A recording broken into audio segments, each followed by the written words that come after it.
Hello everyone and welcome to another Deviant.fun's flash review.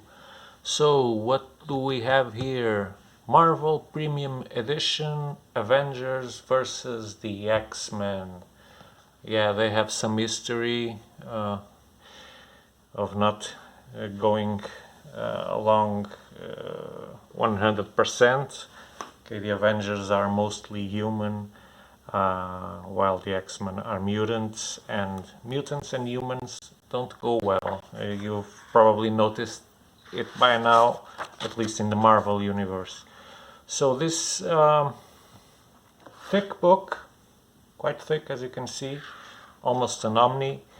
So it gathers a lot of talent from names like Jason Aaron, Brian Michael Bendis, Ed Brubaker, Matt Fraction, Jonathan Hickman, and on the pencils the names are also big names: John Romita Jr., Olivier Coipel, Adam Kubert, Frank Shaw. So it's just a bunch of big names. That doesn't mean that it's an actually excellent book. We'll get there in a minute. So the book does do us a favor as to present at least the names of the groups, of the two main groups that will be facing each other. So it names the characters from the Avengers side and from the X-Men side, and in the middle we see Wolverine and the Beast, because they take very special stands in this conflict. Wolverine is in this line, but he actually is more to the Avengers side, while Beast actually decides to step aside. So the book starts with a small prologue just to let us know that Wanda is back. And why is that? Because this takes place not much after Wanda went berserk and said and thought, no more mutants, and bam, the mutant kind almost went to extinction. Just a few hundred of them survived. So this little skirmish here, it's an insignificant skirmish, it's just to do that introduction, and some Power Girls come to the aid, and they are surprised to see Wanda there, and want to know if she's okay, and they actually try to convince her to go back to the Avengers, because she should band together with them. She's an Avenger. She still is. And so they actually convince her to go, and it's such a bad idea because the reception, especially by Vision, who she hurt deeply in that event where she gone berserk and used Vision to destroy things and people. So she's not well greeted by him. He just tells her to go away, and we see him crying there. Of course, it broke his heart, but that's what he felt he should do. Then we are presented to the main character in this story, which is Hope. Hope, as this name, well picked, because she is known as the Mutant Messiah. She is believed to be the one who will enable the mutants to repopulate the Earth. So Scott has taken her into his custody, is training her, following her carefully, mentoring her, but he doesn't trust her. She doesn't think she's ready, so she thinks exactly the opposite, that she's ready for it. She won't snap like Jean Grey did. She won't become some dark phoenix force.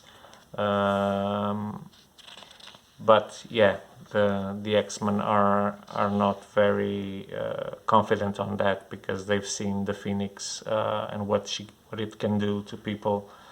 to mutants, because it's a force associated with mutants. So it doesn't take much time before we are informed that the Phoenix Force is heading to Earth at big speed. So the Avengers, of course, take notice of that, and emergency meetings are immediately convoked. They want to intercept the Phoenix Force and destroy it, but they don't know how. Their science isn't enough. Iron Man's science isn't enough. Mr. Fantastic, together with him, can't get to it. Neither with Beast's help. They don't know how to beat this thing, this huge force. It doesn't take long before Captain America visits the mutants, and Scott has a brief dialogue with him that doesn't go very well, because for the Avengers, the Phoenix is something to be destroyed immediately by any means, whilst for the mutants, or at least in Scott's perspective, the Phoenix represents a rebirth, and that's what the mutants need. They need to be to rebirth, to flourish, and so he believes that the Phoenix Force will be able to do that for them. So as you can see from this panel, the chit chat doesn't go very well. So there's a little conflict here, and that's where a barrier is lifted between the X-Men and the Avengers. Hope is in the middle, not wanting any of this to happen. She doesn't want this. She just wants to receive the Phoenix Force and be done with it. But no one thinks she's ready, and the Avengers don't want that at all. They want the Phoenix destroyed before she gets to Hope. So they set on a mission to destroy the Phoenix, but they end up doing perhaps an even worse thing, because they end up splitting the Phoenix Force. Hope gets cold feet in the moment where the Phoenix Force was about to enter her. And so the Phoenix gets dispersed, and it ends up in multiple mutants. Not gonna name which of them, but yeah, all of them get radical powers, and of course their psyche starts to suffer from the influence of the Phoenix, which wants to destruct, destroy to recreate, because that's what the Phoenix Force is. That's why it's called a Phoenix. And so what we see throughout the main of the book is, of course, the two sides, the vision of the two sides, the Avengers and the humans in general, and the mutants. And after the Phoenix Force embodies some of the mutants, then there's lots of the Avengers have to spread out and try to beat them one by one, because they can't even stand a chance against all of them. Maybe they don't even stand a chance against one of them. So yeah, and they will find out later that beating one of them isn't probably a very good idea, because something happens when that is done. When the Phoenix leaves one of the bodies that she's possessed, let's say it goes somewhere else, and something happens. And so yes, we'll see lots of fighting here. Hope is always in the middle, trying to do her own thing, but the Avengers, via the Iron Fist's knowledge, she's brought to Kunlun, away from the mutants, because the Avengers don't want them to get their hands on her. Kunlun has some knowledge, ancient knowledge about the Phoenix Force. They know the Phoenix Force has been around for ages, since ever, and has returned to Earth many times. And so she starts getting training by a master there to be ready for the Phoenix Force when it comes for her. And at the same time, the Avengers are skirmishing with the mutants everywhere. Charles tries to put an end to it. It doesn't end well, I can tell you. But in the course of the book, we see that the only elements or heroes that can face or at least level up to these superpowered mutants, phoenixized, let's call them, are actually Wanda and Hope. So they soon figure out that they have to join their forces to try to counter the superpowered mutants. But maybe they don't want to work together. Yeah, they've got strong egos, each one of them. So yeah, you'll have to read it to see how it ends. Well, my opinion on the book, I was not fascinated by it. I didn't read it in one stroke. Even a book this thick, if I considered it to be excellent or very, very good, I would read it in a feather. I wouldn't need 3 days to finish it or get sleepy whilst reading it. So though it's not a bad book, I think it's if you enjoy I think you'll enjoy the art. There's lots of sequences and interesting panels. No doubt the artwork is very, very competent, and sometimes more than competent. It's fantastic.